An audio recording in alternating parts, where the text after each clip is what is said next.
ચાલો આજે આપણે છે ને સૂક્ષ્મ જીવોનો અભ્યાસ કરવાનો છે. એમાં તળાવનું પાણી લઈને શું કરશું કે તળાવમાં કયા કયા સૂક્ષ્મ જીવો જોવા મળે છે એ જોવાનું છે.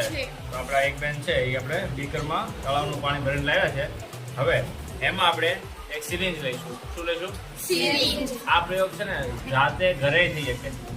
એક લેઝર લાઇટ જોવે, એક સિરિંજ જોવે જ્યાં તમે ઇન્જેક્શન કહો છો, અને થોડુંક તળાવનું પાણી.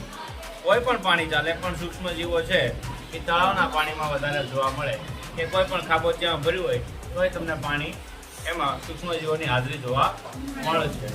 હવે આ સિરિંજને એવો એક સ્ટેન્ડ બનાવશું રાખવા માટે કે 2 ડબ્બા લઈએ, કે કોઈ પણ 2 વસ્તુ, એવું જરૂર નથી કે ડબ્બા જ લેવા, કોઈ પણ 2 વસ્તુઓ લઈશું. આને લઈને 2 ડબ્બા ઉપર રાખીને પાણી ભરીને આને એક ટીપું થોડુંક આમાં દેખાય કે નીચે ટીપું પડે છે, પણ પડવું જોઈએ નહીં. એવી રીતના રાખીને થોડુંક દબાઈને, રેડી, બહુ ધ્યાનથી રાખીને કરવાનું છે. પછી લેઝર લાઇટ લઈને આપણે જોવાનું છે, બરાબર. હવે આમાં કરવાનું શું છે તો કે એક લેઝર લાઇટ લઈને સ્ટેન્ડ બનાવી દેવું, જેનાથી આ ટીપું છે, લેઝર લાઇટનો જે લાઇટ છે એ આમાંથી પસાર થઈને પાણીનું ટીપું છે ને એમાંથી પસાર થવો જોઈએ.